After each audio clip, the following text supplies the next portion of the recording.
Welcome to the Film Geezers Halloween Special.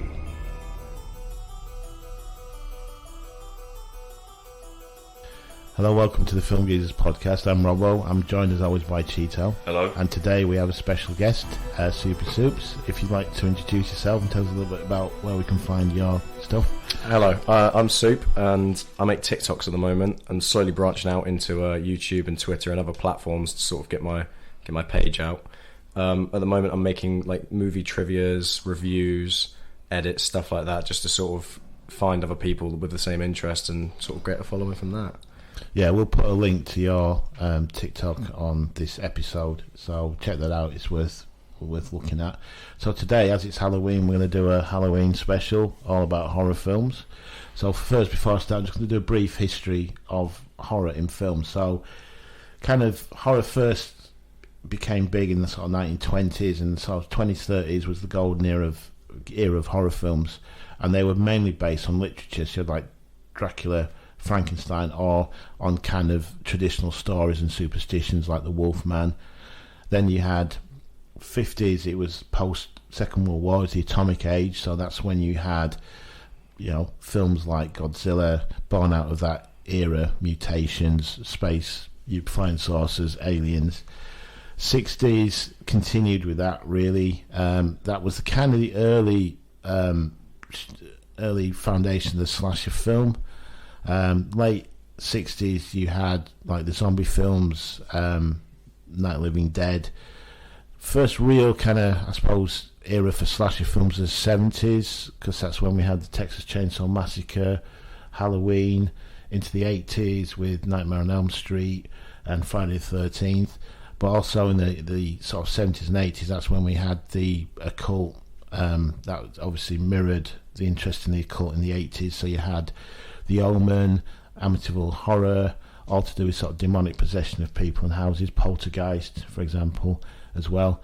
And really beyond that, sort of 90s was a bit of a lull for horror, and there's no real original, I don't think, well, there was Scream. Yeah, there exactly. Scream. I was about to say there was one film in the 90s that completely reinvigorated horror, but once that died down, really, modern horror movies are sort of a mishmash of films of yesteryear. The only real notable proper director I can think of who's maybe doing sort of original content is Jordan Peele. Obviously with like Get Out, Us, Nope, but apart from that, it's really the same shit, really. So yeah, I agree. Yeah. So the format really today is, I think we've all picked 5 films that we want to talk about. And I think we're going to start with some honourable mentions. Is that right? Yep, 3 honourable mentions each. So okay. Do you want to? We'll let Soup go first. Okay. As he's our guest. Right, so my honourable mentions, number 3, I've got 1985's Return of the Living Dead.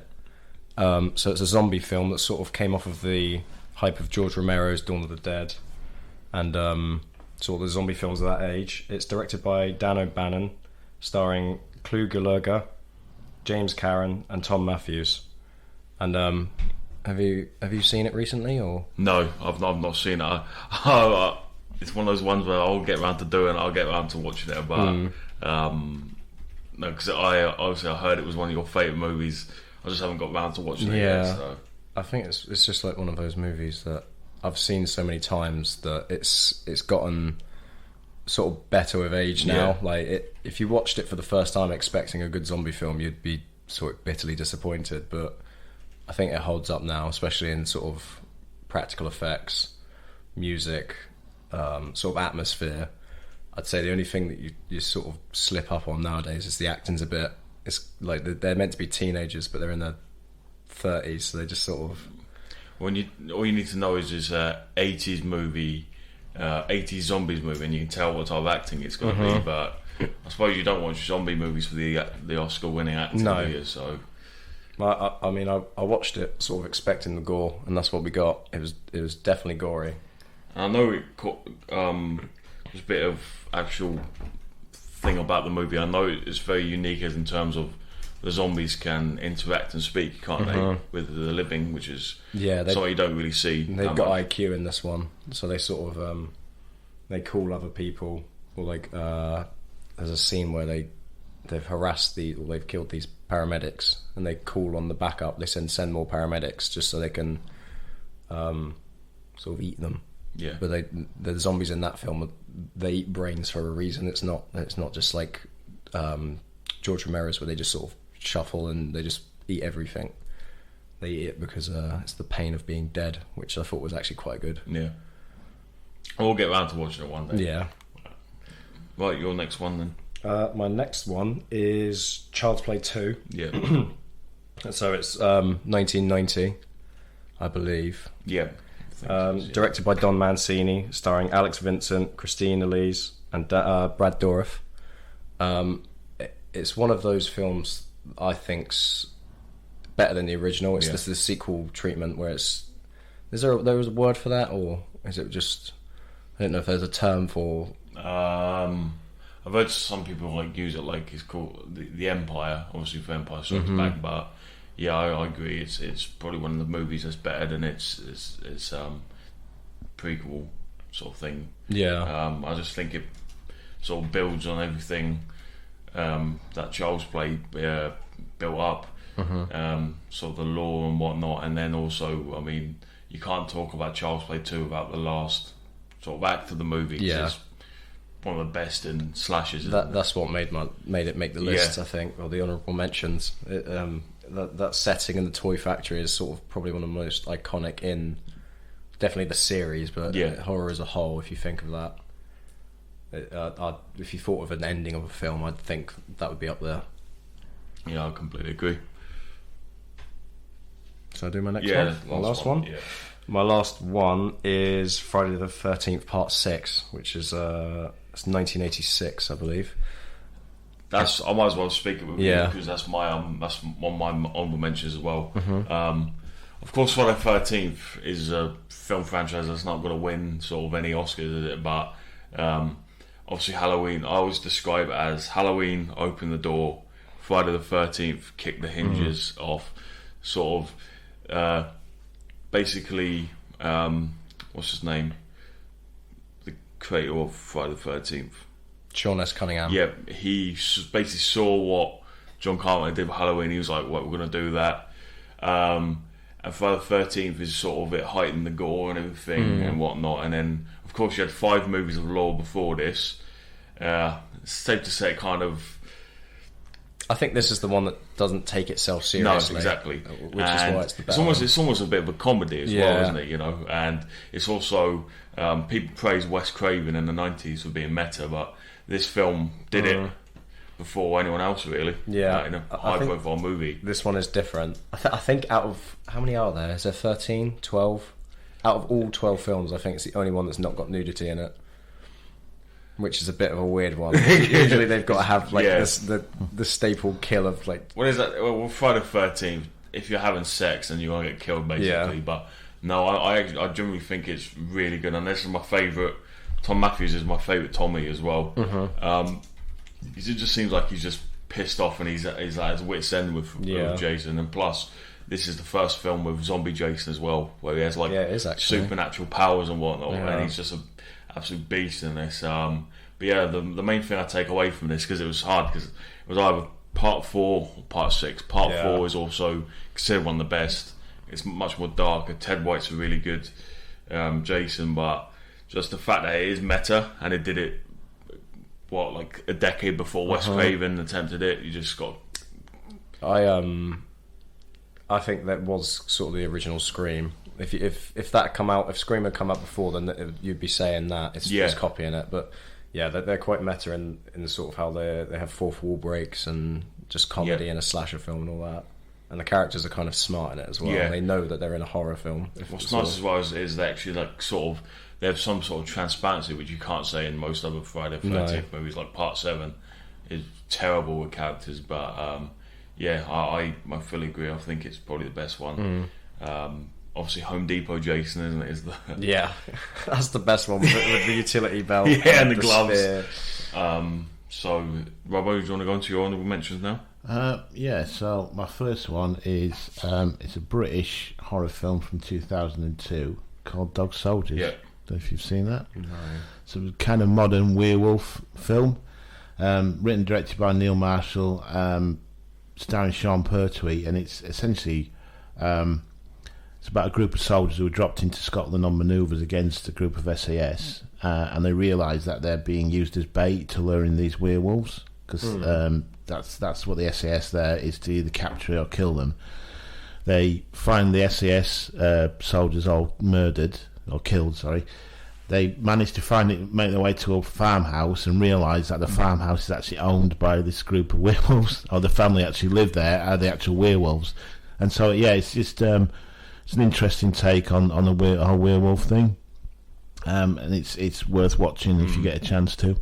I've been lucky enough to lay my eyes on this. Yeah, film, it's really good. It's a typical kind of low budget horror film, but it actually is probably better than a lot of. Oh yeah, 100%. Yeah. It's nice because you see a lot of obviously us being British, you see a lot of sort of legends in this film as well, don't you? Yeah, it's just a really good film, and just really entertaining. Like, that's the one thing I can take away from it. Yeah, because he went on to make Hellboy, actually. Direct one? Hellboy 2019. Okay, so the remake. Yeah. So yeah, that's kind of launched his career as a director.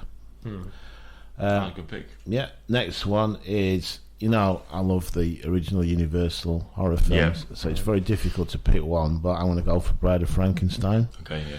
Obviously, Frankenstein, great film, but I think Bride of Frankenstein, unusually for a sequel, is actually better. Yeah. And I think the reason is that James Whale intended it to be actually a comedy horror film, and there is a lot of I don't know if you've seen it. Yeah, I've seen it. Yeah. So it is. So basically, Frankenstein's created this monster, and so the monster wants a mate. So he works with Dr. Pretorius to basically create a bride for the monster. And in the end of the film, it's quite sad because the actual bride rejects the monster, and then he ends up killing himself and her. Yeah. Essentially, that's it. But yeah, I just think it's films of those era. I think probably looking at it now from today, it's not particularly that scary, but I remember as a kid, it takes me. When you watch those type of movies from those years, you just got to appreciate what they did for horror. So definitely, yeah. So, and then my last one is, I think I covered it in our last Halloween special, was Blair Witch Project, which, looking at it now again, but it was the first. It was a pioneering film because it was the first really one to use the found footage, and it kind of launched that whole. The whole genre, and if you don't know, it's about a group of filmmakers going to make a documentary about this Blair Witch, and they end up camping in the woods. They end up coming across, I think, disturbing. It's like a burial. Yeah, it's like some burial ground. They end up disturbing that, and all this stuff starts to happen. Because there's kind of two stories. There's one about this old guy who would take kids up to his cabin and kill them, and then the Blair Witch as well. Have you ever seen it? I've not seen it. I have seen bits of it, not recently. No. And then strange stuff starts to happen. They hear noises and voices out in the woods. They seem to get lost. They're walking around for ages and seem to end up in the exactly same place they started. So yeah, it was actually marketed as a documentary, and I think that's. Like I say, it pioneered the sort of found footage film. So it's always hard when you get films that, like we said, pioneer a genre, because people don't realise how good they actually were. Yeah.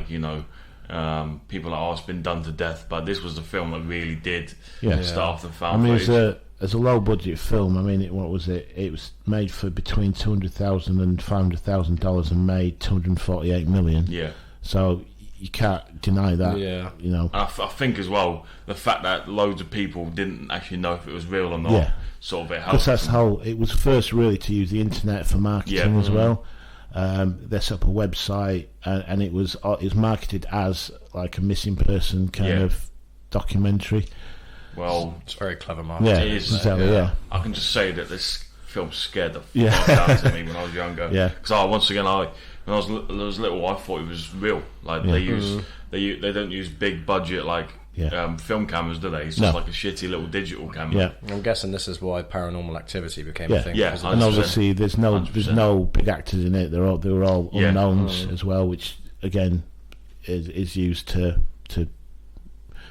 carry on that idea that well, if you had like Tom Cruise in this movie, people are like, that's bollocks, isn't it? That didn't happen to him. Unfortunately, the sequels to that are absolute, and the remake, I think there's a recent remake, and unfortunately is dog shit. So, so that's my nice. Right, my first honorable mention is World War Z, and that's good because I love zombie flicks. I wanted to add at least one, put it in my honorable mentions, and first off, you look like. I was just going to say, right, what I liked about this is the zombies move really, really. They're not the lumbering kind of zombies you get in the traditional. They're not like Romero zombies. Yeah, exactly. Yeah, like they're from like 28 days later or something. They're called Runners, I believe. But it's directed by Mark Forster and stars Brad Pitt, and he works for the UN, and they bring him in to try and solve the zombie situation. And what's really good about this is it's not just another zombie flick.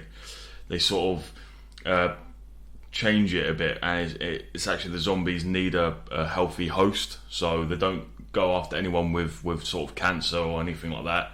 And he sort of finds out this in this brilliant scene where they're in an airplane and they crash in Wales, and they crash outside this sort of like science, I don't know what you call it, like a research facility. And the main, like you said, the main thing about this is just I love it because it's Runners. I think it adds so much more tension because this is the thing with you got to appreciate. So I think it's the way he gets right. He actually purposely gives himself a disease, doesn't he? I think he gives himself tuberculosis or something. So the zombies don't go after. Yeah. And he actually risks his life to prove that. Well, it's a brilliant scene where this research facility is like sort of chopped up into two, and there's this one long corridor, and they've sort of barricaded themselves in one half, and it's Peter Capaldi, I believe, is the main guy, and Brad Pitt has to walk across to the other end where there's all the Z's, and it's just a really tense sort of sequence where he's sort of in trying to find the medicine. He sort of finds out that you need to be a healthy host, and it's just a really good film. Like I said, there's been a sequel been announced for years now, like 10 years or so. It's the Gladiator 2 treatment, and it's meant to be David Fincher doing it. So I don't know where they're going to take it, but no, I just really love this film because it's. I mean, there's so many good sequences. Like you got the whole Israel scene, which is brilliant, where they've sort of walled their whole city in. Is that when they're climbing up? The wall, they're like using each other. Yeah, and so they're smart as well. They're not just like dumb zombies walking about. You've also got like the plane scene and stuff. It's just a really good movie, and it's sort of not too far fetched that maybe it could happen, you know. But it's just a really, really good film and one of my favourite zombie flicks of all time. Obviously, I've done Friday the 13th Part 6, and then this was on my list last year, but it's Evil Dead 2. Now I love the whole trilogy. I thought Evil Dead 1 is brilliant. I thought obviously Army of Darkness is brilliant. Evil Dead 1, it's good, but you can kind of see that one is Sam Raimi's first movie, and two, he didn't have anywhere near the budget for what he wanted to do. Army of Darkness sort of goes off the rails and does its own thing, but I just think Evil Dead 2's probably the best one. Definitely. Yeah, Bruce Campbell, of course, as Ash is always brilliant. You got his chainsaw hand. The effects were updated. It's sort of because it goes through the sort of events of the first one as well, and it builds on it. And yes, it just cuts the tree scene. Exactly. It's just the infamous tree scene. It's just brilliant. And in a way, I guess it is sort of like a zombie flick, but they're almost like sort of demons. It's like a mix between zombie and possession. No, possession, yeah. But it's so Sam Raimi. So if you're a fan of like his work, then definitely, if you haven't already seen it, definitely watch this, because it's just that whole trilogy is absolutely brilliant. And I know we're all big fans of Evil Dead, aren't we? So that's our honourable mentions out of the way then. I think I might have seen Army of Darkness in cinema. Yeah, I'm sure I did. Yeah, I do like that one. Yeah. Because he travels back to the medieval times, and it's on a bit. So it goes its own way, but it's still exactly one of the best trilogies in horror, 100%. Okay, so we're going to start our proper. Yeah, let's do it. Right, let's John Robbo, you want to go first? All right, so my first film is the 1980 supernatural horror film, John Carpenter's, in between Halloween and The Thing. It's The Fog. Yeah. Don't know if you've seen that. Yeah.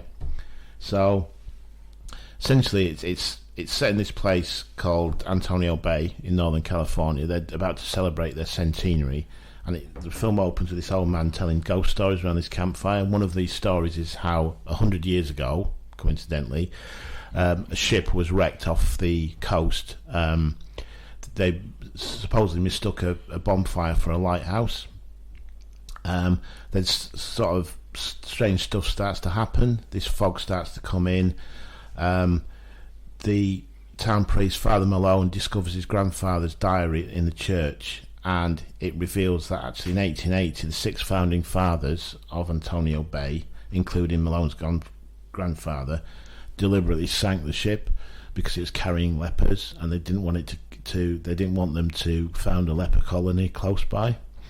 And they took some of the gold from the ship, because the actual owner of the ship was quite rich, and they used that to found Antonio Bay. And the actual fog itself contains the revenants of the shipwrecked people. So these are kind of reanimated bodies that generally are out for revenge, and they are basically, they want to kill 6 people in revenge for them obviously being shipwrecked. Stars Adrian Balbo, who I think was married to Carpenter at the time, Jamie Lee Curtis, Tom Atkins, who you might know from Halloween 3. It was because he's in Escape from New York as well, so he's a frequent Carpenter collaborator. And Janet Leigh, and I think it's one of the only films where Jamie Lee Curtis and Janet Leigh actually appear together. Yeah, I think the other one is H2O. Didn't perform very well at the box office again, like pretty much most of Carpenter's films. Yeah. I think it made only sort of 20 million off a $1 million budget. But then again, in retrospect, it found a whole new audience on VHS, and then it's obviously it's been in retrospect it's been reevaluated like a lot of his films. I liked it. I think it's a good film. They remade it in 2005 again, and I think that again was universally panned by critics, but I think it actually did well at the box office. So it's that kind of trope of people who've been wronged coming back to seek on an act of revenge. I don't know if there's any more to say about that, is there? Just the one thing that I've learnt from this is don't remake John Carpenter. No, exactly, yeah. You're a fucking idiot if you do that. Well, they've got The Thing getting remade, haven't they? Yeah. I hope that bombs at the So yeah, that was my kind of first film, and one that I didn't, because I tried to pick films that I didn't pick in our last episode. Some I can't not pick. Well, soup. If you want to go, so my number 5 is Killer Clowns from Outer Space, which is a 1988 sort of B movie. It's, and it, like a lot of the films, it was panned. I think at release it was awful, and now it's looked back upon sort of more fondly, and like I think the Sci-Fi Channel are trying to bring that back, because they only had one film and they had planned like films and series and like a whole franchise off of it, because the clowns themselves, that you could sort of, they look like they belong in a franchise, don't they? Like if you saw them, you think, oh, that's Killer Clowns. But it was created by the Chiodo brothers, so that's Stephen and Charles, and then they've also got a third brother who works as the producer on it, so it's sort of like the three of them collabed. And it's the only film they have made ever, I believe. I think they've only done this, and then they've sort of just hung around. I know they do, a couple of them do special effects. So obviously all the clown masks were sort of funded by them. They made them all, because it's on a small budget. But yeah, it's definitely sort of an obscure choice. Because you've seen it, haven't you? Yeah. What's the actual plot for that? Because I've not seen it. So. The clowns, I'm assuming they come from outer space. Yeah. Okay.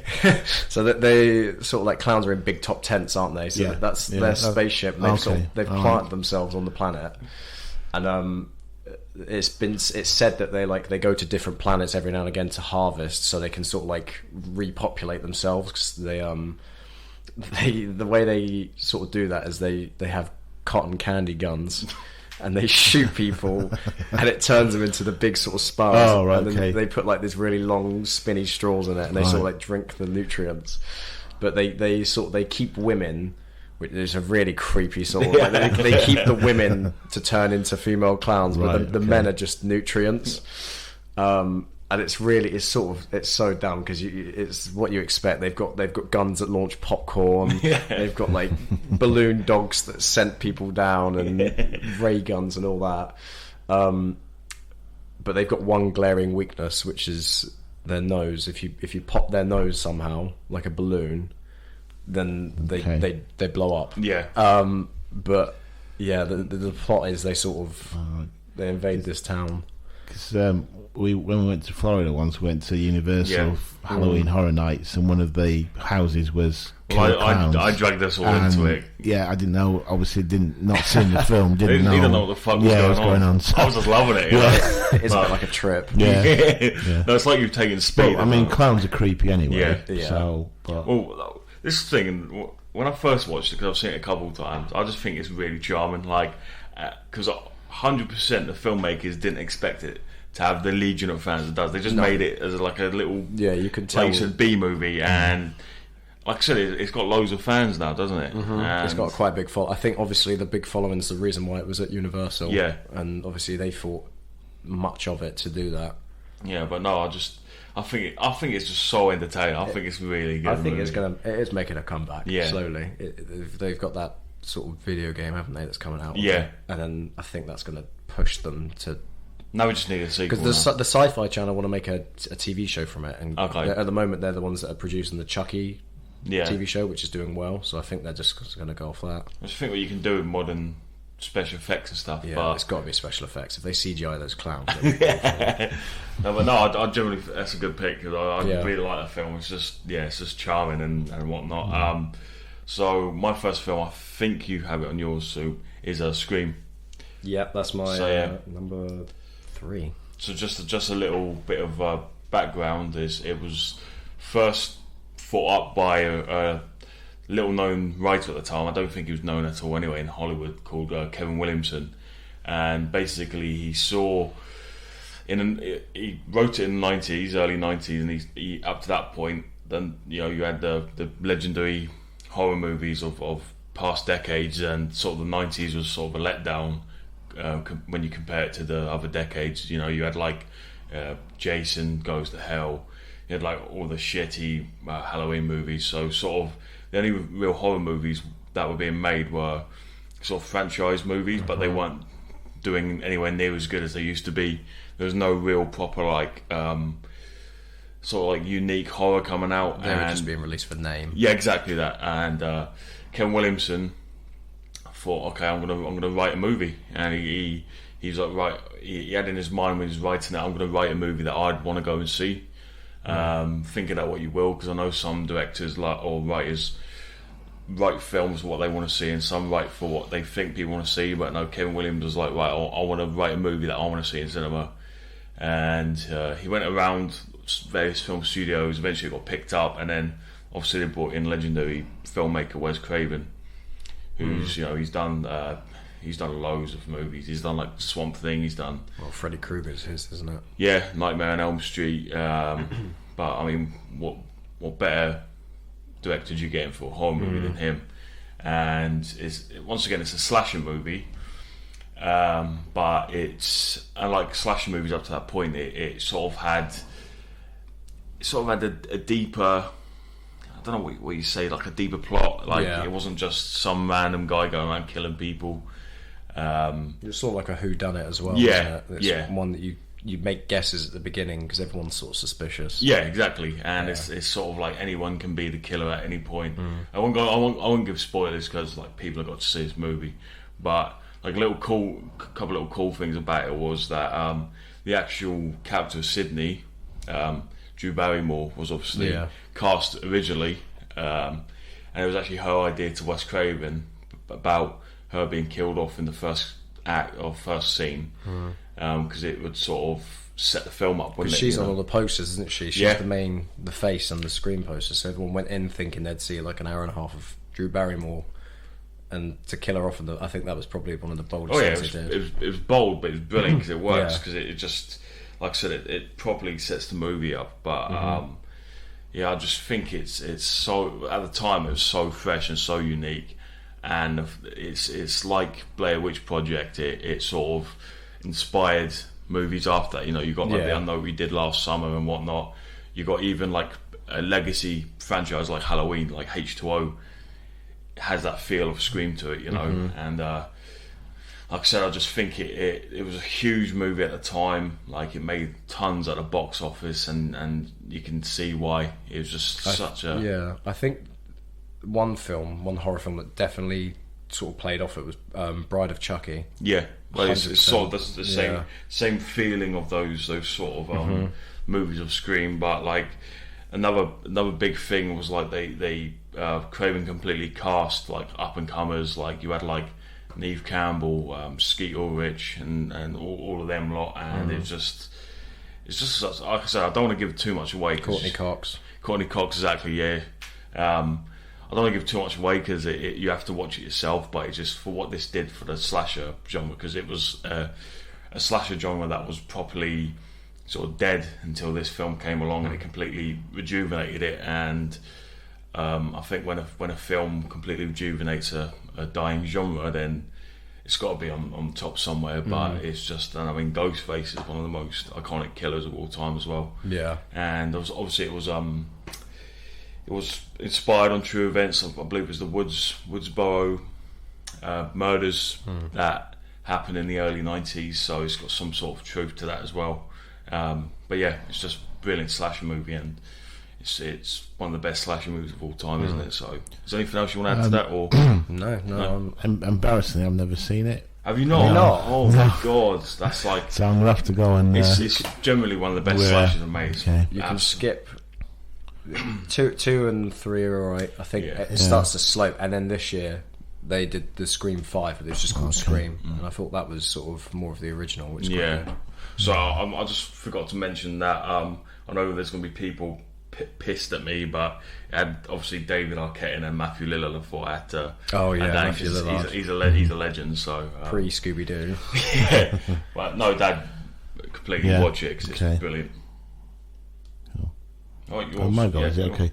Well, I wanted to include at least one Universal film. Yeah. So I want to go for Creature from the Black Lagoon. Gilman is considered probably the last of the great Universal monsters. It's 1954. It was directed by Jack Arnold, stars Richard Carlson, Julia Adams. Ben Chapman plays the Gilman on land, and Riku Browning underwater.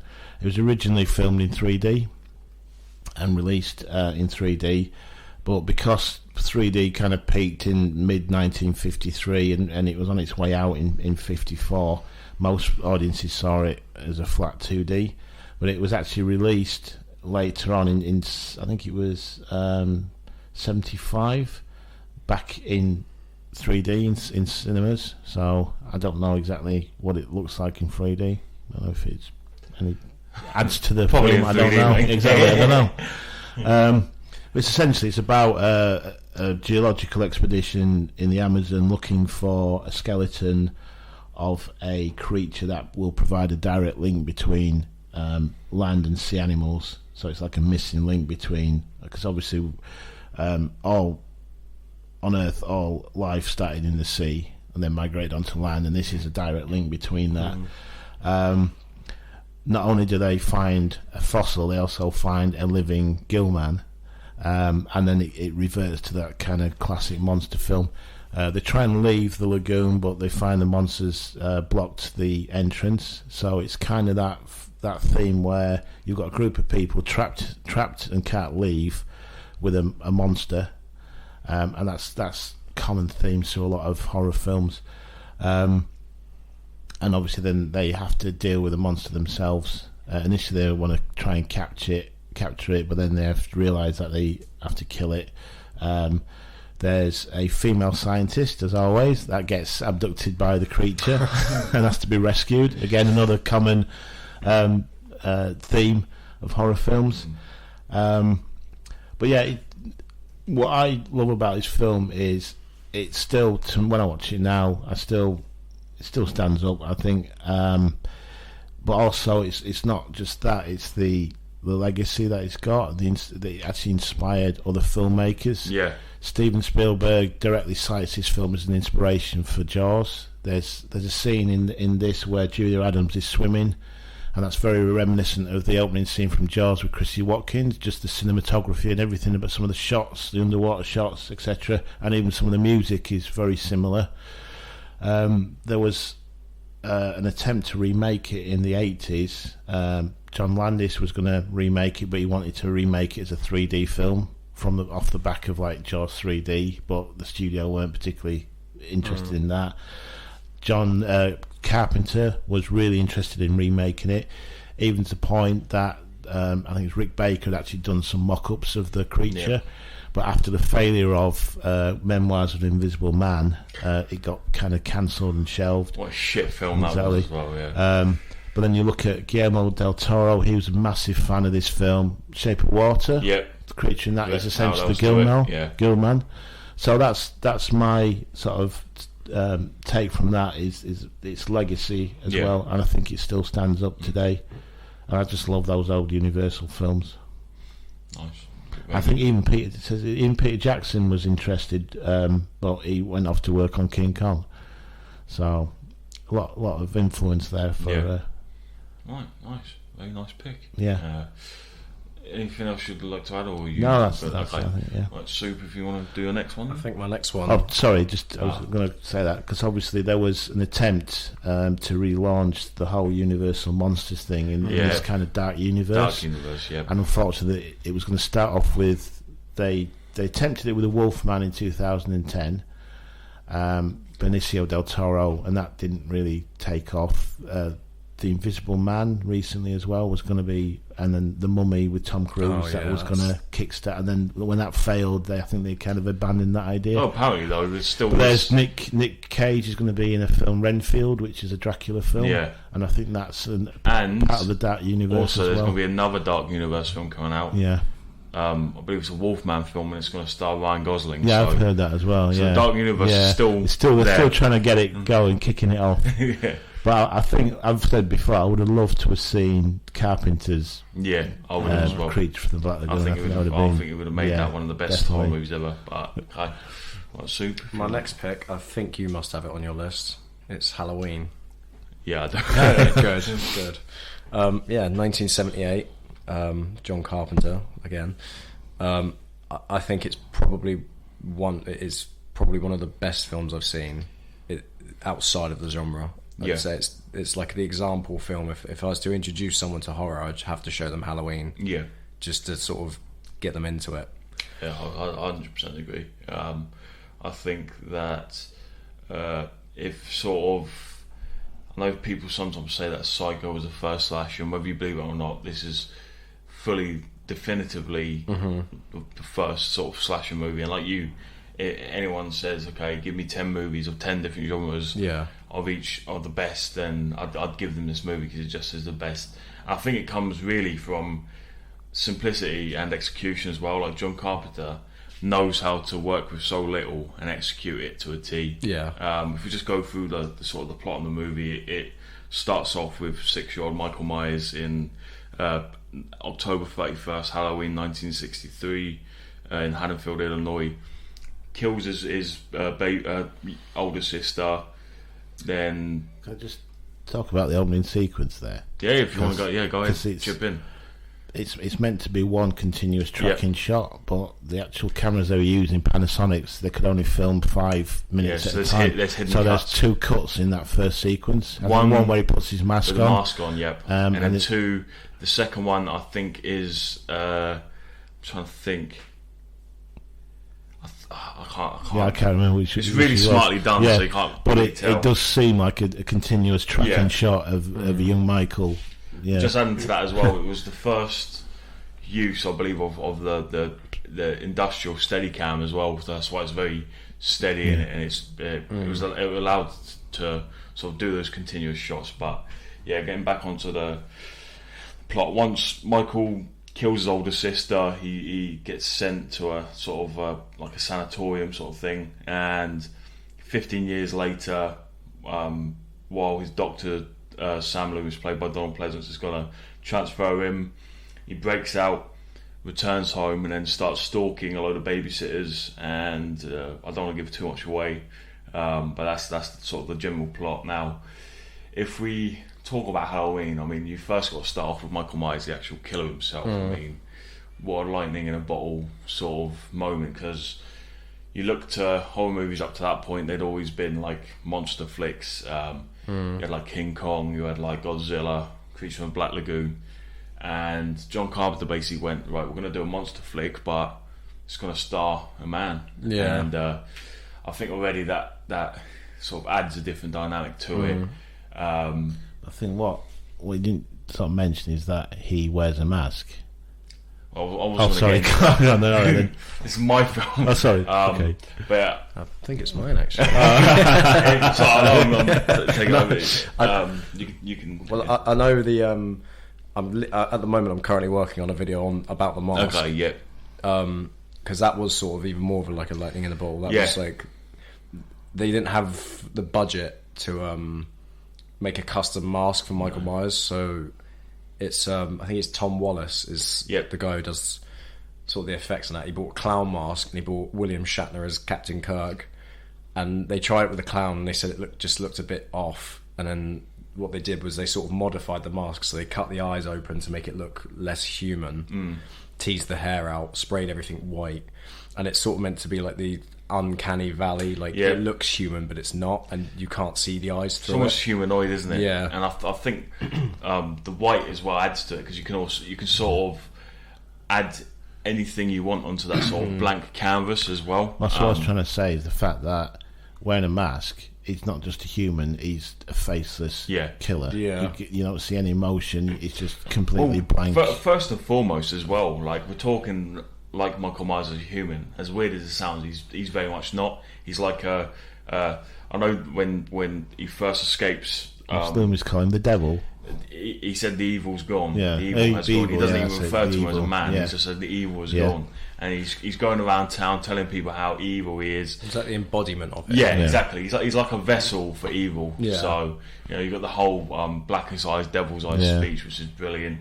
And one thing, Donald Pleasance as well was absolute massive coup for this. They, I believe it was Irvin Yablons, which was one of the producers, wanted sort of big character actor, sort of thespian, big star, and they were looking around like Star Wars and Alec Guinness or whatnot, and they were looking around, and Donald Pleasance was on their radar. They brought him in, and on set he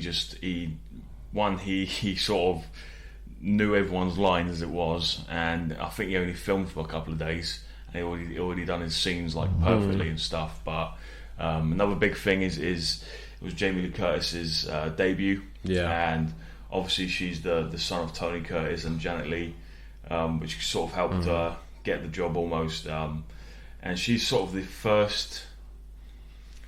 I know there's this trope thing about the final girl. She's really sort of the first final girl, and I know she's always there's always rankings about who's the best final girl, but she sort of is always near the top because she sort of fights back. You know, I'd say if there was a ranking, it'd be Laurie. Yeah, 100% be Laurie Strode. Obviously, not some films where she gets dropped off buildings. Or... but we don't mention that. Yeah. But yeah, it's sort of this film also helped her become like this. I know she's known as like the Scream Queen and shit and whatnot. But no, like I said, this movie is just so simple. It's just such a simple plot. It's just a guy going around killing babysitters, but it's the way how John Carpenter executes it, you know. But going back to like Donald Pleasance, and like you said about Alec Guinness, it's about, you know, taking it absolutely seriously. Yeah, because it could, and he did. You know, if he didn't, then it could sort of devolve into parody or kind of tongue-in-cheek kind of comedy sort of elements. But But you get somebody like that, and it's absolutely straight down the line. Well, he never looked down on the picture at all. No, exactly. And he, like I said, he was fully committed, and he did his lines within a couple of days. So, but yeah, like that's what happens when you get a world class actor like Donald Pleasence. It's the common horror theme, Community, with a monster essentially. But like I said, even though it's so simple, it may sound shit at face value. It's just John Carpenter is the master of horror. There's a reason why they call him that, and he just executes it so well. And he's such a good storyteller. And this film, there's no lie. This film's completely built on suspense. And Michael's over there. No, wait, he's over there. No, and the way I always describe it, how he makes a whole town feel like one room almost. He makes it feel really cramped, and because it's set in Haddonfield, Illinois. But yeah, it's just this film is just seeps. It's also suspense. Like what Loomis is saying. There's almost like a supernatural element to Michael as well. There is in this movie. I believe there's a couple of times where he wants shapeshifts. I know some of the later films kind of explore that a bit more. Sequels, with the Thorn shit, and all that kind of stuff. But I never agreed with that because in a way it humanises Michael, and they've always tried to add extra things. But no, this is the best Michael we've ever had. And Nick Castle, I believe, was given the job because he was a mate of John Carpenter's, and he just wrote. He helped him write the script or something. But like I said, it's just it goes down to pure execution. And how the hell this film got made, though? I mean, do you know who else was in it behind the scenes? By you saying that, it's got to be someone big. It's another horror big icon. Where's Craven? Robert Englund. Oh, was it really? What? So his friend worked on the set, and John Carpenter needed all these leaves because he wanted it to look like autumn. Yeah. So he got his friend. He was like, "Oh, do you want to come to work?" And all we're doing is shifting leaves. And so Robert Englund is like, I don't know if there's photos or anything, but he's on set like chucking leaves around in there. I was about to get on to that point actually. I didn't realise it was Robert Englund. That's very cool. But this film was made on a budget of $300,000. I think it was Mustafa Akkad was obviously the top producer, and there's no big studio behind this movie. Like I said, $300,000. What is that for a movie? And it got to the point where, obviously, now we know it's Robert Englund, that they had to spray it, they had to paint leaves, set the scene. Once the scene was shot, it was shot in California. It's supposed to be Illinois. So exactly. It's supposed to be Midwest. Yeah, once and it's obviously autumn Midwest where leaves are coming off the trees and that. Once shooting commenced, someone had to go back up with a plastic bag, collect them up again, set the scene again. And it made around $75 million, which at the time it held the record for decades of being the most profitable indie film of all time. But like I said, it's just there's little things in there, like there's a scene with the hedge where Michael's stood there and you see smoke coming from behind. John Carpenter smoking, and obviously they didn't go back and reshoot it, so they just left it in. It's just. And some of the acting's a little bit ropey. But the only thing I could say is maybe the acting's a bit dated, but like I said, what they had to work with. But I just want to leave you with just the fact that he executes it so well. And I love the way how John Carpenter, I mean, Michael doesn't kill until a massive chunk in the movie. He stalks Laurie throughout it. And it always gets to the point where you're like, Michael just end up just kill her already. So because it puts you on the edge of your seat. When is he going to attack? It's not like send Friday the 13th movies. Jason goes on killing loads of people. He's sort of playing with his food. So exactly. He's teasing her. She knows that he's going to do something, and I think he knows that himself. He knows he'll get her. And we as the viewers are like, we just don't know when it's going to come as well, And then when he finally attacks, that's when you're like, oh shit. So because he kills he doesn't kill that many, does he? No, he kills Bob. And he kills only three people. I think. So it's 4 people because there's the garage guy where he gets his overalls. But it's not a gory film. No, it's not like there's not loads of kills. There's not carnage candy. But what it lacks in that, it makes up for in sort of suspense, I think that's which is the main scene thing. where he's got the bed sheet on him with the glasses. Yeah. Yeah, That that is always terrifying Yeah. to see.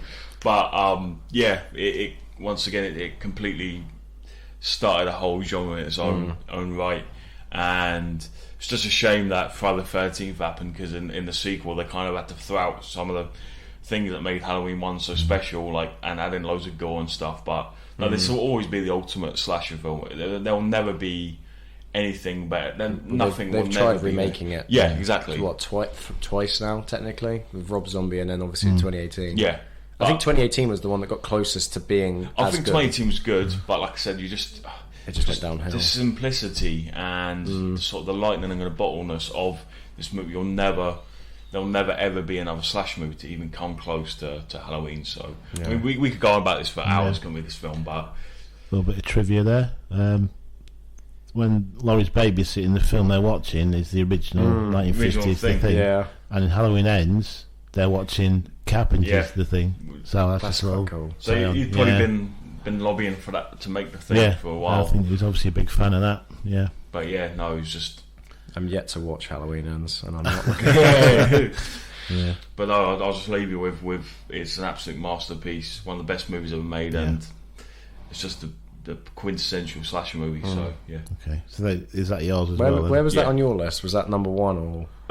No, number 2. So that was for me. That was number 4. Okay. So I'm gonna go next since you've So again, another kind of, don't know if it's controversial. Alien. Don't consider that controversial. Well, a lot of people would say that was science fiction rather than horror, but it is. I'd say No, so. it's a typical- I would say that's more of a horror than science fiction But anyway. it's a monster film. The themes are horror. You know, The only thing that's sci-fi is the setting. So It's like a horror group sci-fi. of Isn't it? people, Yeah, exactly. group of people trapped in a situation with a monster. Yeah. So it's like, could be Halloween in space, could be Yeah, you know, Black whatever. Lagoon in Yeah, space. exactly. that's probably what it was at the Yeah. start. But So obviously Ridley Scott, written by Dan O'Bannon, who directed one of the films you were. Yeah, he directed. Where was that? Yeah, I think one of the. Oh, he did Return of the Living Dead. So I yeah, think he's written a lot of films actually, like Yeah. The Graduate and stuff like that. I think he was a fan of Virginia Woolf, or something like that. so it stars Tom Skerritt, Sigourney Weaver, Veronica Cartwright, Harry Dean Stanton, John Hurt, Ian Holm, and Yaphet Kotto. Where do you start? I mean, it's essentially it's about it's set in the future. It's a spaceship. They're in hypersleep, returning to Earth. They're woken by this distress beacon from a nearby planet. They go to investigate. John Hurt, they find this like a cavern full of like eggs, and John Hurt who plays Kane, ends up getting one of these. A creature bursts out one of these eggs, attaches to his face, and he's then taken back on board the ship, like kind of breaches protocol.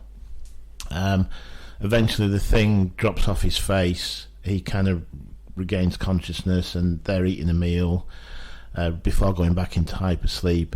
He starts convulsing, and this creature then bursts out of his chest.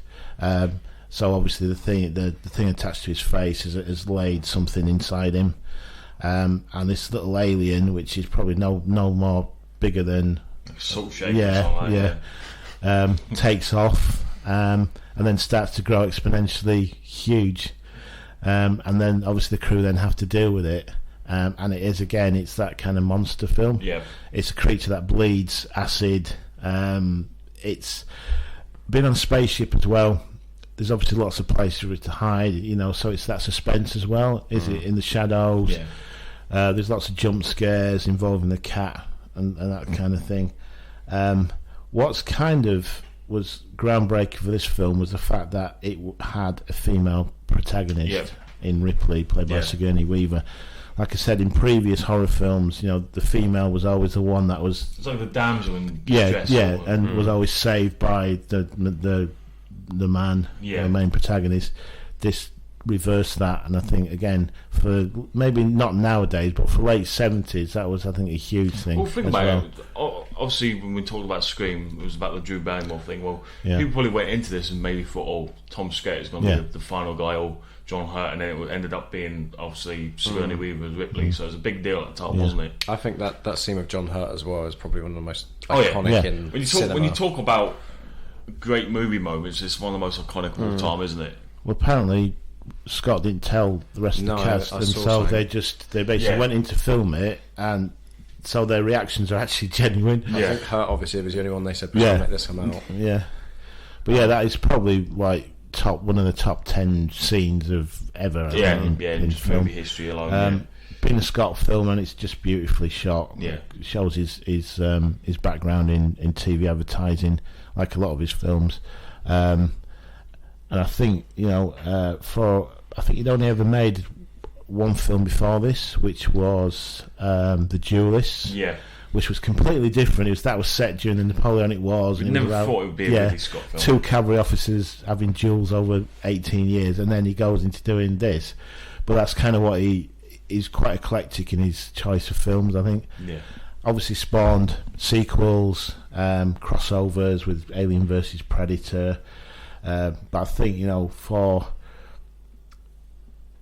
a horror film, I think it's one of the best, I think. Once again, I think it like Halloween, it's a very simple plot and story, but it's just all about execution. Yeah. And it's the way you shoot the film. And like we said, Ridley Scott in his like sort of TV background, he's just so good at picking shots, and it was so revolutionary at the time, because there's almost scenes when you got like the Nostromo scenes, they use miniatures like they did in Star Wars, obviously. Well, I think parts of it as well, for a horror film you expect it to be quite darkly lit, and quite a big portion of Alien is all, because it's all in a white, it's quite light Yeah. for a horror film, which you don't expect.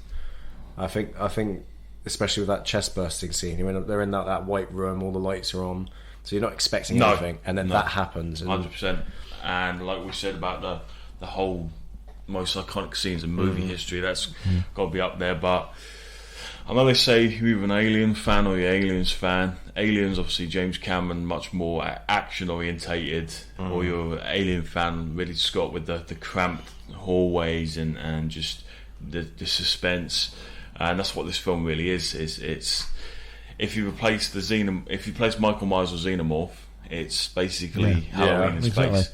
But it's just, it's like I said, it all goes down to execution and the sort of crampness of the Nostromo, and the fact that the Xenomorph's picking them off one by one. Yeah.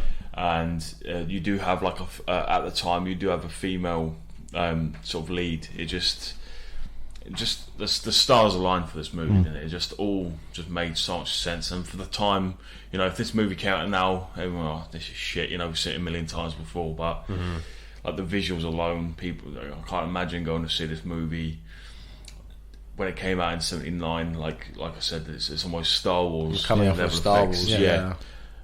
And practical effects. Yeah. And I think we all agree the practical effects are way better than the CGI. You look at the actual design of the H.R. Geiger designed the Alien. Yeah. So yeah, it's just a brilliant protagonist as well, and antagonist. Sorry. Yeah. But yeah, I think it's as a Xenomorph, you just think to yourself, how the fuck do you defeat this thing? It's going back. It's that unstoppable killing machine. Yeah. That it could be, like you say, could be Michael Myers, could be any other monster. But I think obviously updated for that kind of alien. But yeah, it's just so, and an influential film, I think, as well. Yeah, like I said, it 100% it got inspired by Halloween, but it just took all the best things about Halloween, and Ridley Scott and Dan O'Bannon sort of took it in a different direction, made the setting different, obviously different antagonist, and it is one of the best horror movies of all time, because it's just so suspenseful, and it like really does put you on the edge of your seat for the whole movie, because you just think, how the hell do you defeat this thing? But yeah, it's just and I just love the way how Ridley Scott picks his shots. He shoots movies probably the best out of any director ever, really, because he's got that TV background, and it's just really good fleshed out characters as well, which was nice. Sometimes, say if you have unstoppable killer and you have sort of shit written characters, you're just like, you end up rooting for the killer. Well, right. It's any film, it's about the story, regardless of what it is. It's the story. If you have a shit story, regardless of what antagonists or protagonists you have in it, it doesn't really matter, does it? You need the story, I think. I still do think characters are important though. Oh, it is, yeah. If that's what I mean. Character development and story. Because if the characters are shit, then you're just like you can't wait for the xenomorph just to pick them off one by one. Exactly, yeah. But no, he's just so well executed, and it was just I couldn't imagine being back in 1989 watching this movie. It was so revolutionary, just the effects alone as well. So yeah, very good pick. My soup. So The next. my second to last one, because I think we've covered Scream, haven't we? Yeah. My second to last one's Shaun of the Dead. Yeah. Which I think is my favourite zombie, I'd say, which is why it's on the list over Return of the Living Dead. I believe it is Edgar Wright's first I think it was, film, but obviously he did Spaced before it, which is sort of Spaced gave birth to Shaun of the Dead. 'Cause there's an episode. Have you ever seen Spaced? Yeah, I have. Yeah. So the episode where he does speed and plays Resident Evil and he ends up hallucinating the zombie. That's why they said, we should make a zombie film, and it sort of come off that. And it stars Nick Frost, who was in Space. Basically, a lot of everyone from Space was in it, and like the extras, the zombie extras, were all paid £1, and they were Spaced fans. They got off like a subreddit. Yeah. But they wanted someone different for Nick Frost's character because he was an unknown, and they said we can't. You have to get rid of him because we don't know what his acting talent's like, and they ended up saying no, we're not making the film if you don't have him. So they ended up keeping him. I think Ed's probably one of the best parts of the film. 100%. It's one of those films that I can watch again and again, and I'll always find something new or like a small detail, because I think Edgar Wright's really got an eye for sort of Easter eggs and like continuity and stuff like that. Like there's so many things. Like even like down to the zombies, there's like members from Coldplay that are zombies in it, and Edgar Wright's one of the zombies you don't see. But it's definitely it might be my favourite out the Cornetto trilogy, I think. Even though I think Hot Fuzz is the one that everyone goes, that's the better one. I think Shaun of the Dead's like because it was the first. Well, I read something. After Space finished, didn't like Edgar Wright go up to Simon Pegg and be like, wouldn't it be funny if I like made a zombie movie? Yeah. And they were like, right, again, I dare you to yeah, do it. literally. Like, so the reason it's based in the UK with because they wanted to sort of take the piss and say, well, we haven't got guns here and we haven't really got big military compared to, like, there's nothing stopping zombies, and so they based it off themselves being flatmates and sort of just lazy and they just go to work and come home. They literally are zombies themselves, which I think that they parallel quite a bit. You see people like sat on the bus looking like half dead and that, and then later on in the film you see those people again, but they are zombies now. But I think it's I mean, I think it did. It was very revolutionary at a time where it blended comedy and zombie flicks at the time as well. Normally comedy films are more parody, aren't they? Yeah, rather than scary. But this is more like a love letter. It's actually a proper horror film, but just comedy elements in it. I think. And one of the things is the kind of either the reluctant hero or the unlikely hero. Yeah, well, he's a loser, isn't he? Yeah, Sean, pretty much. Yeah. He's the underdog in this. Yeah, in this story. and he then becomes the hero in the end. So George Romero gave it his blessing as well. Did he? Okay, was that before you made the movie? Well, because the next year, I think 2005, he did Land of the Dead. Okay, yeah. And in that, two of the zombies is Simon Pegg and Edgar Wright. Yeah, I saw that as well. He sort of, that was his way of saying thank you for this. So yeah. Well, I think Edgar Wright's a really, really underrated filmmaker as well. In terms of, I love his editing style. Like that's absolutely famous, isn't it? So like loads of quick shots, and whatnot. And the thing I love, when I think about comedies, I just love comedies where the comedy comes from the writing itself and not like cheap slapstick. Yeah. And this film is so British, isn't it? And it's just so it's tailored for us, and it just I think American audiences, they don't really they can watch it and enjoy it, but like there's like the pubs and they've got like all like the lack of guns and corner, like all the corner shops he goes to and all that, and but it's just like it's just really funny, and it comes from like I said, the script itself, other than just a cheap slapstick that maybe a lot of American comedies have.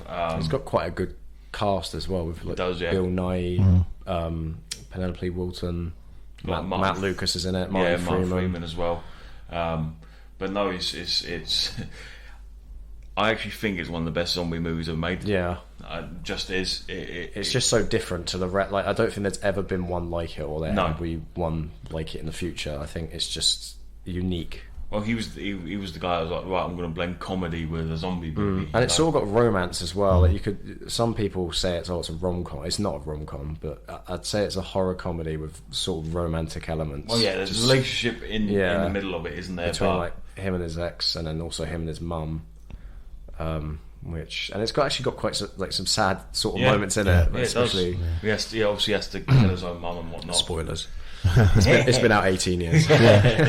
But no, like I said, I think that's a really good pick, and I think Edgar Wright's a really, really underrated director when it comes to that. But that's his forte, really, isn't it? Well, he's not made that many. No, he's not. I think he did Baby Driver, and then last year he did Last Night in Soho, which is a horror. Yeah, so that's what 5 films he's done. Yeah, so he's done his 3, and then that. Oh, and he did Scott Pilgrim. Okay, yeah, he did. So he's done about 6 big films. I'd say. This is what started it all. But no, that's a really good pick, and yeah, it's really funny because I appreciate comedy that comes from the writing instead of just cheap slapstick or something. So yeah. Okay, right. How many have you got left to do? It's your turn, isn't it? Or have you done yours? I've got 3 left to do. Okay, well I've got 2, and I think we've all got 1 on our list, so we might as well leave that till the last. Yeah. So. Well, I know I can see it now. And one on my list is Jaws. Okay. But because you're foaming at the mouth, no, that's. I'll let you take it on because this is your movie. So you go ahead. Well, again, controversial because a lot of people would say Jaws is not a horror. Oh yeah, film. I was on and on whether I put it on because I know as well, but it's a monster film. When it first came out, it was a horror movie, but now people sort of been like sort of looked at as a thriller or a, but it's a monster movie. So I would say horror. And rather than having like a monster, a created monster or a supernatural monster, it's just a shark. So, and it's that theme of a community being terrorised by this relentless killing machine. It could be Halloween. Just swap Michael Myers for Bruce. Put him in a paddle boat.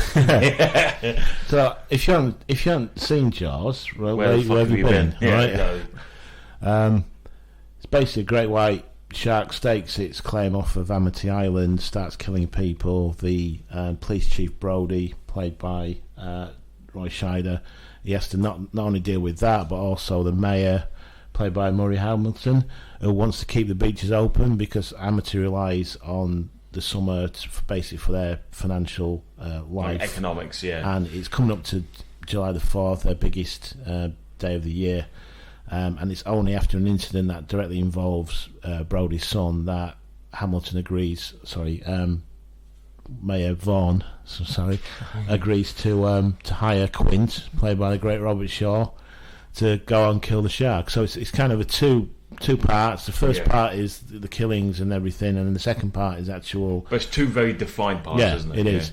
But there is something almost supernatural about the shark as well, because Quint sort of says it's a obviously clever shark. It's bigger than a normal great white, so there is that kind of a little bit of a supernatural element.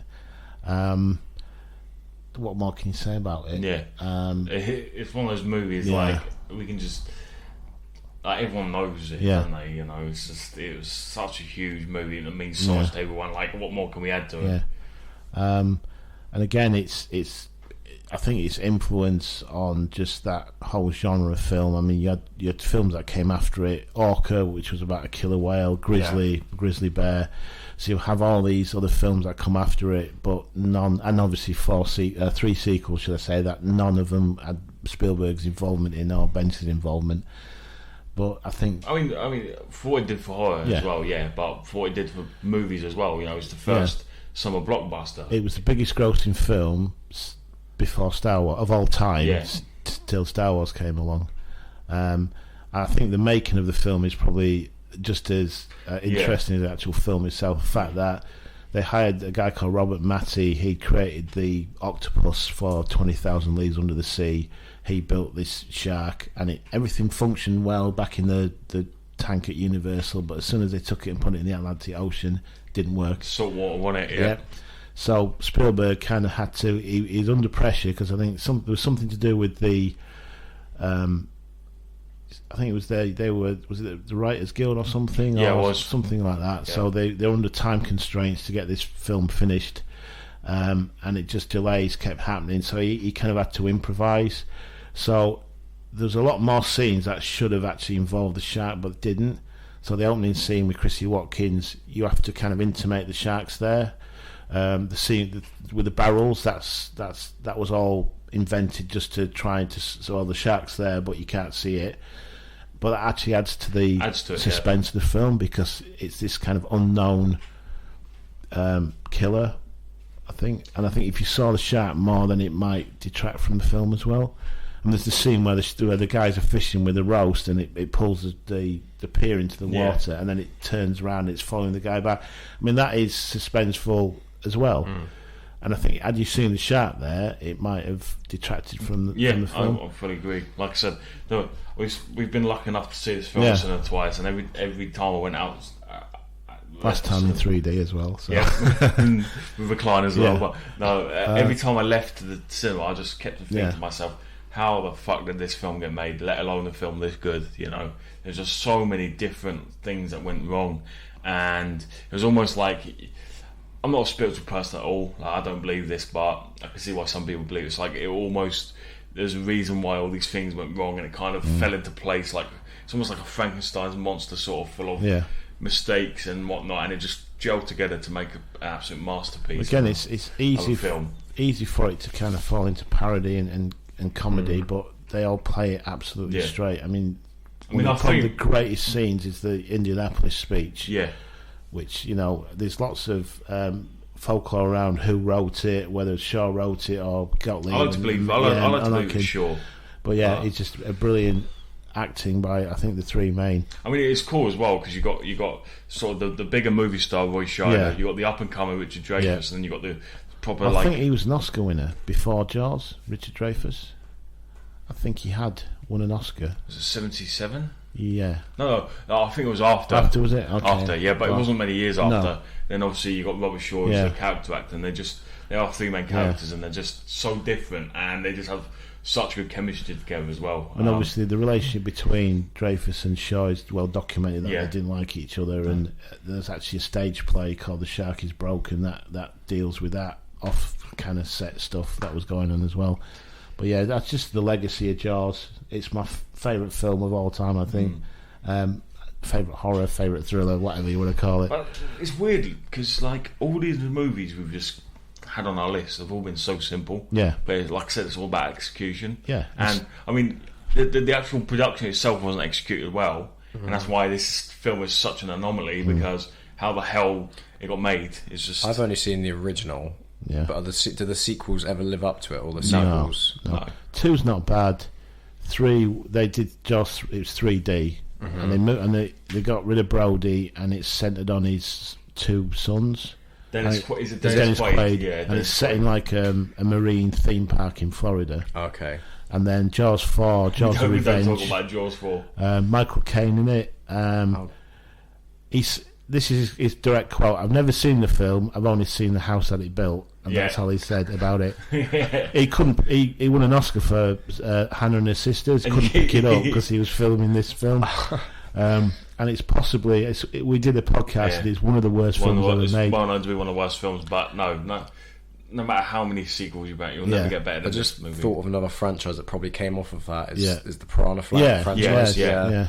Because I've seen a couple of them as well. They get worse. The thing is, it Joe Dante, I think, directed it, and he actually was the production designer on Jaws, and he actually directed Jaws 3D, I think, as well. So he was involved in that.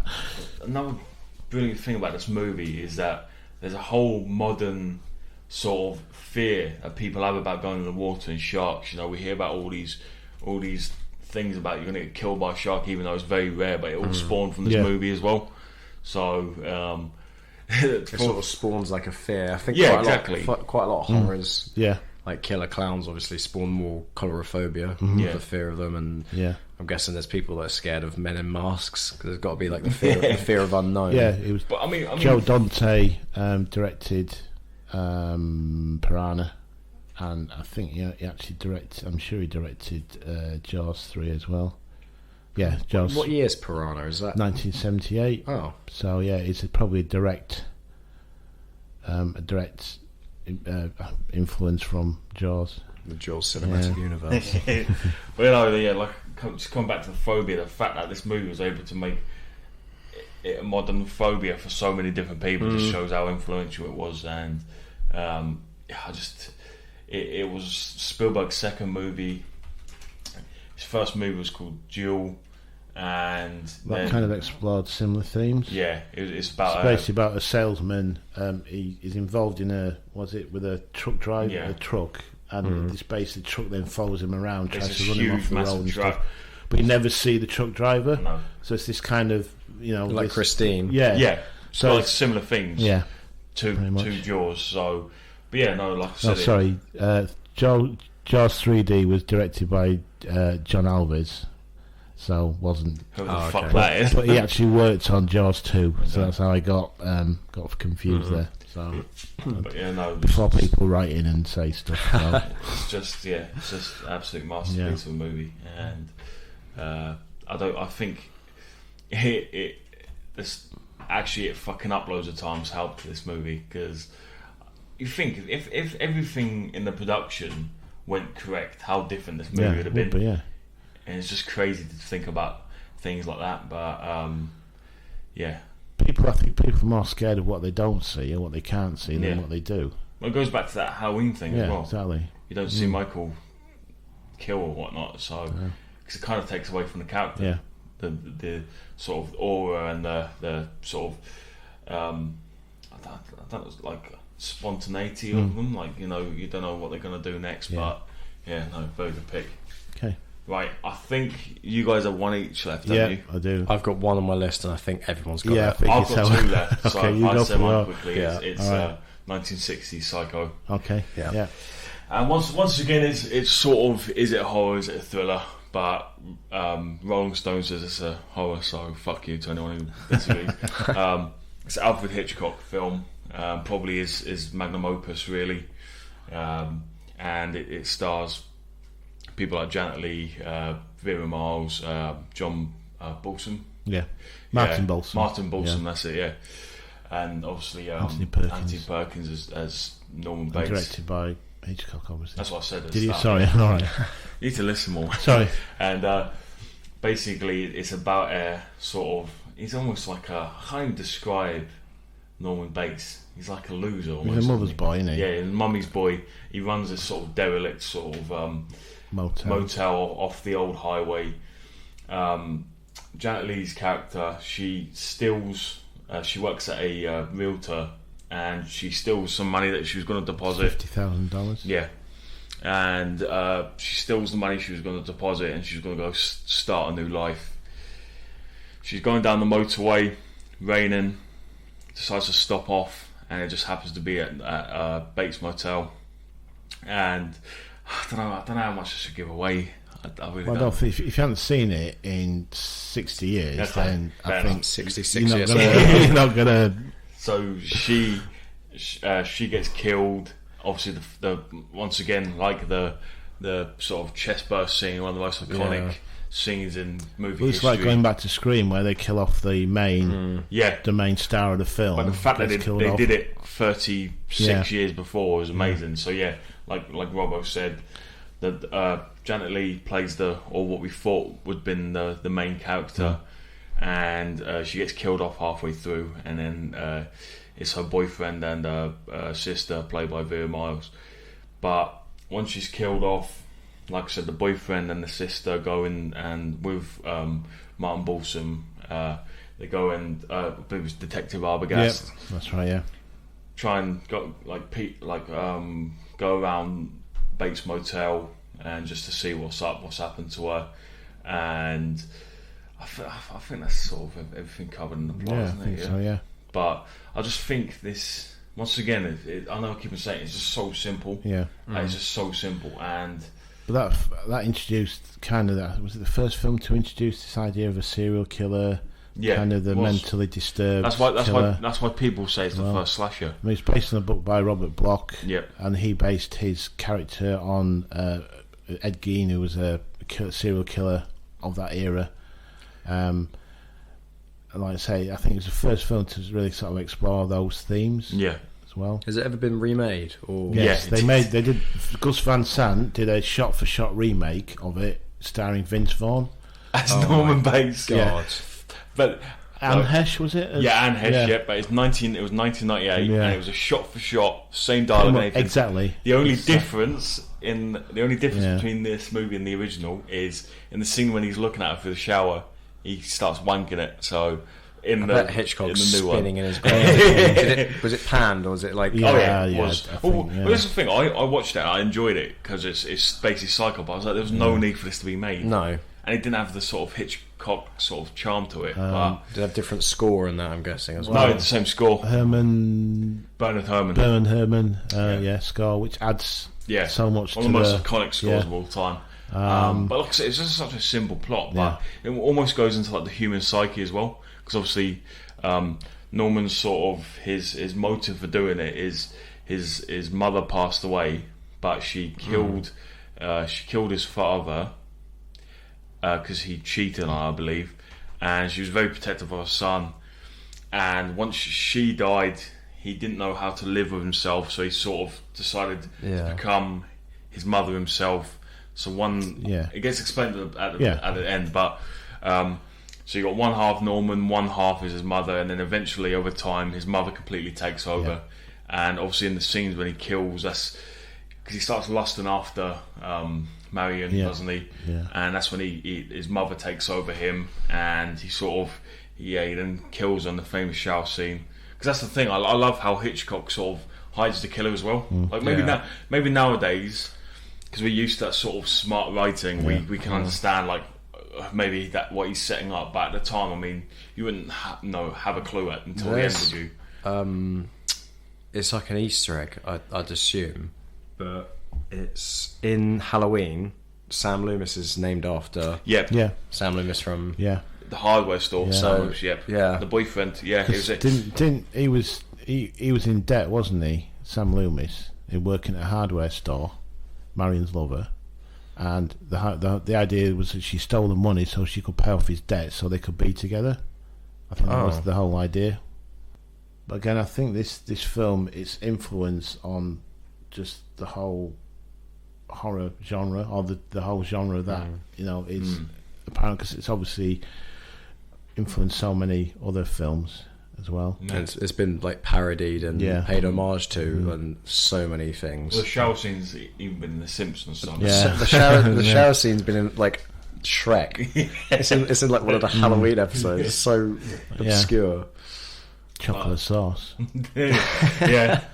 They use chocolate sauce for the blood. Really? Hershey's chocolate syrup. Films better under black and white. Yeah, I think I did see something about Hershey's. So there's lots of things like that. But no, like I said, I think it's his magnum opus. I think it's his best work. And I mean, he did struggle to get it made because the subject matter, the studios. I think he had to finance it himself. Well, think about it. This was so ahead of its time. Like it's a once again it's 18 years before Michael Myers. There's a film starring Anthony Hopkins as Hitchcock. I think it's called Hitchcock, and it basically deals with the making of Psycho. Yeah, I think I have seen. Yeah, I think I've seen it in the background at home because obviously my mum. I think it's Scarlett Johansson plays Janet Leigh. Isn't it?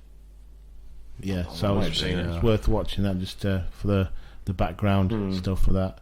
Because I think he had to mortgage his house to actually finance the film as well. It must have done well. He got another house on top of that after. But no, it's so iconic, and what it did for. Like, once again, it basically created a genre out of his own sort of. But it was, just created a genre out of thin air, sort of thing. So, that's why it's on my list. And once again, we've been privileged enough to see it in the cinema. And I think it was the original theatrical version as well. There's like an extended version of it, and in 4K as well. Yeah. So Ultimate Edition. Director's commentary. Zack Snyder's Psycho. But no, so yeah, And then it's. Joss Whedon. But yeah, no, it's one of the best movies ever made, and I mean, if all you need to say is if it's Alfred Hitchcock's magnum opus, then of course it's going to be one of the best movies ever made. So the guy was an absolute genius and one of the best directors ever made, and he was known as the John Carpenter was the master of horror. He was known as the master of suspense, and this movie has it in bucket loads. Also, normally with horror films, the first one's brilliant and the sequels are shit. I actually think the sequel was really good, and I think the third one's really good. The fourth one is like a made-for-TV movie, and it's just Norman sat there going through his life sort of thing. But I think if you actually see because it carries on the law, it carries on, even though it's not directed by Hitchcock, it has very same Hitchcockian sort of feel to it, and it just carries on the law. Was this his first sort of big thriller, or did he do like the Birds before that? Or was... Birds was 1963. He started in the 20s, and he'd been doing movies for years. I think Stranger on a Train was before that. North by Northwest. I think his first big, what brought him to Hollywood was 39 Steps. Yeah. Oh, okay, yeah, that's which what was I was like in the 40s. But yeah, he had loads. He had like North by Northwest. He had like Vertigo, Rope, and all. He done loads. The guy was an absolute genius. How many just quality movies he made? So many with like iconic names. Yeah, exactly. You know, but yeah, the guy was an absolute genius and easily one of the best directors ever made. So that's why it's on my list. He appeared in every one of his films as well. He did, yep. Did he? Yeah. He was like the Tarantino. Just showing his feet. cameo usually. So yeah, I believe the cameo is Joe and Janet Marion. She's leaving town. Yeah. As the boss walks past, you can see him like walking in the background. It's like on a zebra crossing, or something. Yeah, it's not like it's easy to spot because it's just fucking and it's Hitchcock. You got a bald egg just walking across. Black suit and tie. I don't think he ever changed out of that. Man slept in it. Right, so yeah, that's why it's on my list. You've got another one, haven't you? Have you got three more? No, I think that's. I think that's me done now. Yeah, I've got one more, and I think it's all the same. So this is coincidence, I think, as well. Yeah. But I think all of our last one is 1982's The Thing, another Carpenter film. First off, it just is the best horror movie ever made. I just thought I need to get out of the way. I don't have that one. No, I'm not kidding. So I'll just do the details. So directed by John Carter, written by Bill Lancaster, was actually the son of Burt Lancaster. It's based on a short story called Whose Goes There by John W. Campbell. It stars Kurt Russell. Kurt Russell? Keith David. Keith David, Wilfred Brimley, Richard Dysart, Charles Hallahan, Peter Maloney, Richard Mercer, Donald Moffat.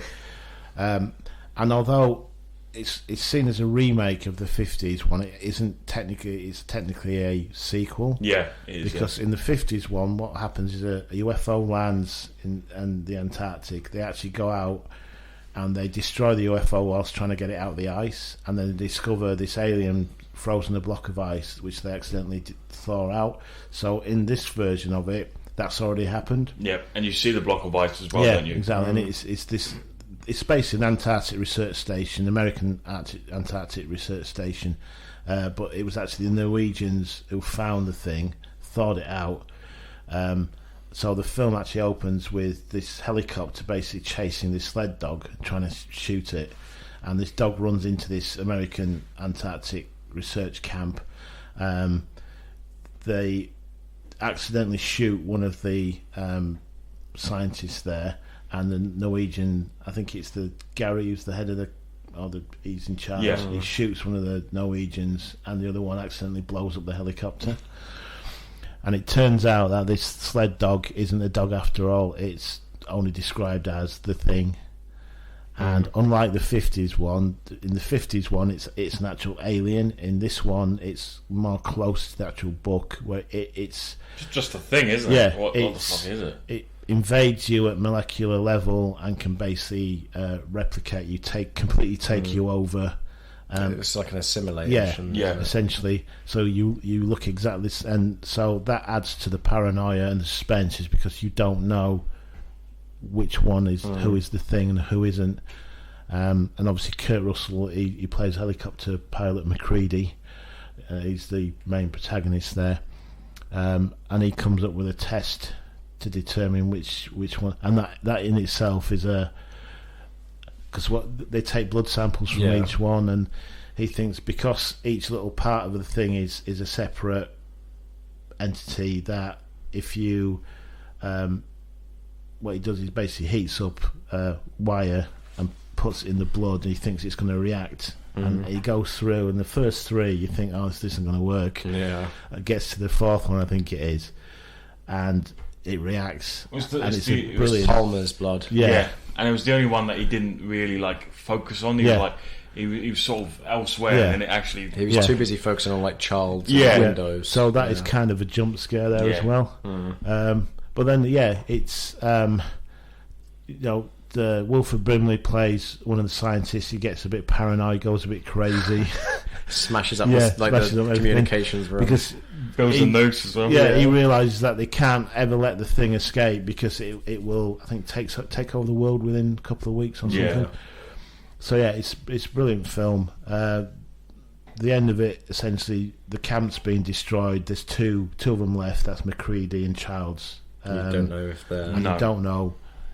I think Carpenter said that he had an ending. He knows what it is. He said that they're both human, but I think that if you just take that away, I mean, there's lots of theories in there because you can see the breath on one, and we got the breath, you got the eyes. They basically share one of them's like drunk, like gasoline or something. Yeah, he reckons that the whiskey is actually gasoline. I think Carpenter said as well. Or was it Dean Cundy who was the cinematographer?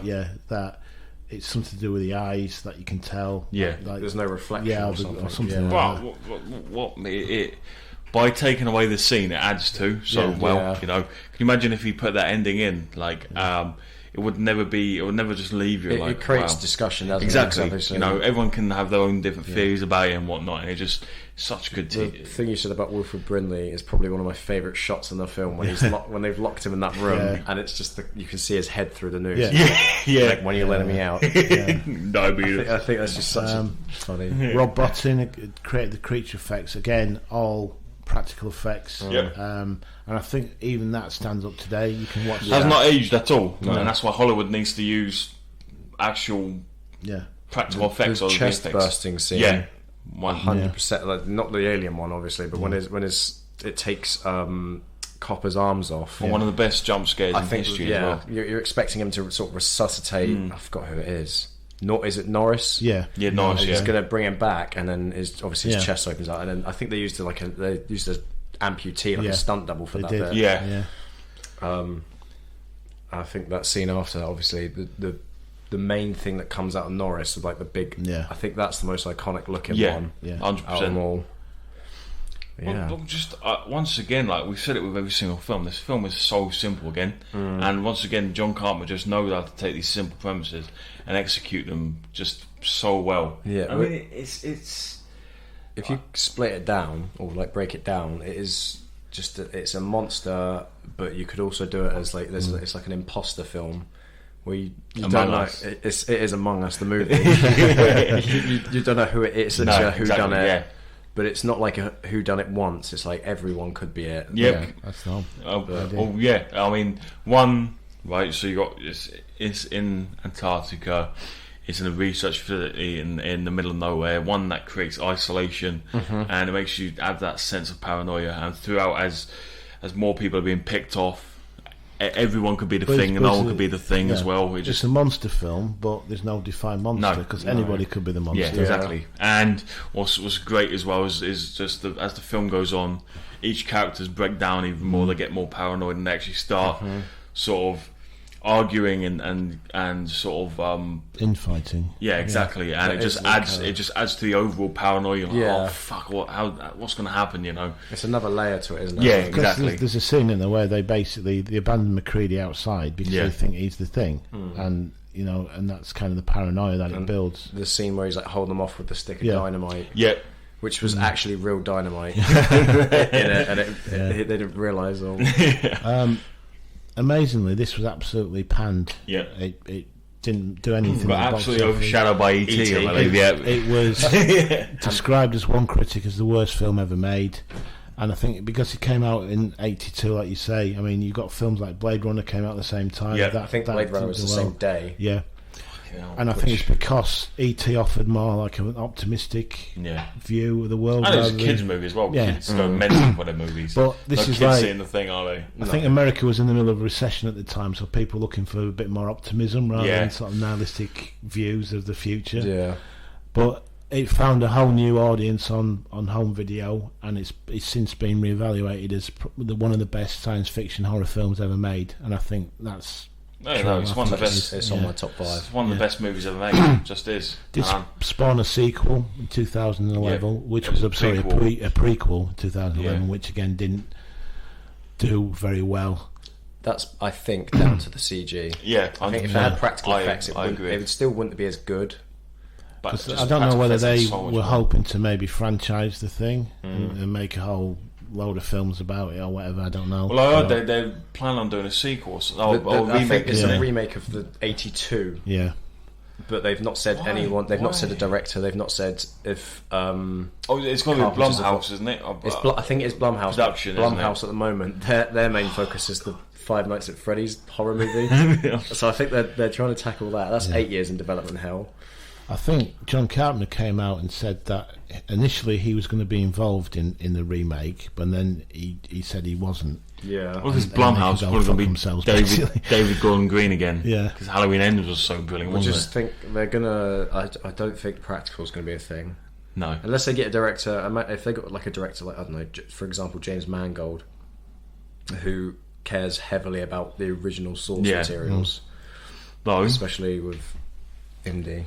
Because the original novel that it was based on, they've actually found a different version of it with additional chapters, and that was kind of going to be what the new film was going to incorporate elements of the 50s and the 80s, and also new stuff. So that's the author's cut. Yeah, Zack Snyder. Yeah. Well, I'm just saying, I'm going to put it out there now.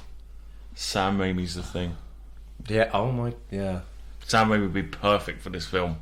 I genuinely could see that. Apparently, in 2005, the Sci-Fi Channel planned a 4-hour miniseries sequel produced by Frank Darabont. He did. And it was going to follow... He done Shawshank as well. It was going to follow a Russian team who recover the corpses of Macready's Childs, as well as remnants of the Thing. And the story moves forward 23 years where the Thing escapes in New Mexico. And it was never produced. Hey, you want some tequila? That doesn't sound too bad to me. No, it doesn't. No. But you know it could be. Yeah. But if it was Frank Darabont, did you say 2005? Yeah. So he did The Mist in 7, didn't he? Yeah. So I think it would have been alright. Yeah. Because I thought The Mist was quite good. No, he's a good director. Like I said, he done Shawshank Redemption. So he was going to produce it, not necessarily direct it. like I said, mate, Sam Raimi's The Thing. Get him in. Trying to think who else could do it. I don't really know. You don't really do many horror movies anymore because I think horror is one of the things where it's not like a franchise where like set directors go for it. No. They just pick and choose. Yeah. Which is why they sort of vary in quality. Well, I do Ridley Scott's The Thing. Yeah. James Cameron's The Would Thing. that be too much like Aliens? Zack Snyder's The Thing. Joss Whedon's The Thing. That would butcher it. That would be the nail in the coffin. There's a Thing doing like... It's always the Sci-Fi Channel that are buying like all these horror franchises though. Yeah, it's not a good sign when they buy it with their budget of like $10. But, like I said, I think there's nothing more we can say about this movie. Like, it's literally one of the best movies I've made. I think it's the closest to perfect. Apparently, they actually screen it every year at the Amundsen Scott South Pole Station. That's pretty cool. Just to instill fear into people there. I think they're screening it this year quite a few places as well. Obviously, it's 40 years. Well, tomorrow, we're going to go see it. Actually, on Halloween itself, So. I got the 4K last month. Anyway. So I'm yet to watch that, and that's got like it says like 3 hours of bonus stuff on it as well. Yeah. But I think that's everything that we've covered on the thing. But we could talk about this for hours, couldn't we? Okay. So. Any last thoughts or comments or? Just that I love horror movies. They're a big part of my childhood, growing up and shit, and I always love horror. So. Do you remember a horror movie that you shouldn't have seen as a child, but you did? Halloween. Yeah. No, I'm fucking capping. Well, obviously we watched it the other day, didn't we? Yeah. But before you allowed me, this is the TV Tim miniseries. Curry Tim Curry. before you allowed me to watch it, I used to watch snippets of it on YouTube, and it used to scare the fuck out. I used to do that. Child's Play. Child's Play is another one, but I remember the shower scene in it when he's coming through the fucking hole in the ground. It fucking scared me. But yeah, I probably shouldn't have watched that when I was younger. Because I was like 8. I've got one, and it's probably one of my earliest memories in my head. So I'm honestly must have been about 3 or 4. I was really young, and I'd been in bed and I'd woken up and gone to see my parents. Told them I couldn't sleep, and obviously my parents have thought, he won't remember this. Just sitting down, and they're watching Final Destination, and it's the scene where they're stood in front of the train track, and that bit of like string shrapnel metal just and I can remember it. Just sat there staring at it, just watching some bloke get decapitated, and it petrified me. What about you? I remember actually seeing the thing on TV when it must have been. Can't have been. Obviously, you're from a different generation of us. Must have been probably a couple of years after it came out. Yeah. So 84. It'd have been about 11 or 12, I think. Because the bit I remember is the opening sequence with the thing. You know, the title crawl. Yeah, title crawl. But yeah, I probably shouldn't have seen it. But yeah. But no, like I said, horror's such a big backbone of cinema itself. It's probably got the most sort of whole lore around it, and it's the oldest sort of I suppose genre of movies. It obviously did the whole, people think about MCU and stuff now, it did the whole shared universe long before anything else in the 20s and 30s. So you know, horror's been such a quintessential genre of movie as a whole. Maybe it's not the most popular now, but I'd say it's quite history. I'd say it's up there. I'd say probably top 3 horror's got to be in them. People like. This is the thing with modern horror though. You don't see many flat out horror movies. It's just like horror mixed with something else. So I think a lot of modern horror, they just go for jump scares. Yeah, I think they just which want is people cheap, to jump. really. It's a scare, obviously, but it's cheap. But no, I just respect the hell out of horror for what it's done. Like people like James Whale, an absolute legend. I watched the film The Black Phone recently. Ethan Hawke, Is that with Ethan Hawke? Yeah. But again, it's like nothing you haven't seen before, No. and it's the same kind of themes. So yeah, I think it just. What did I watched a film called The Invitation. Yeah, I've a seen couple of that. weeks ago. Have you? Is it the one that came out this year? Yeah. With It's alright. it's like a vampire film, isn't it? It's alright. And you weren't expecting that. I was expecting this film where this girl obviously gets invited to a foreign country. I was expecting it to be like kill her, Hereditary or something, you know. or in Get Out, Yeah. where she's been invited and they're sort of sabotaged, but then it plays on the whole Dracula thing. Yeah. I thought it was actually quite good. And obviously we saw Halloween Ends, didn't we? Yep. Fucking hell. So I've got that to come. And I'm not looking forward. Good to luck. It. Not from what I've Like I heard. say. But no, like I said, horror's one of the best ever. I think Halloween Ends is meant to kill the franchise. It should have been Halloween. Any other films being made after it? Should have just been That's called the point. Halloween Kills. Yeah, maybe. That's what I think they're doing. So But no, I think we've said our words. Okay. But horror, haven't we? We'll love it. So all that's left for me to do is thank our guest, Soup. Thank you for having me. It's been a pleasure. Thank Cheeto. Thank you. And thank you for listening. Hope to see you soon. Thank you. See ya. Bye. Thank you.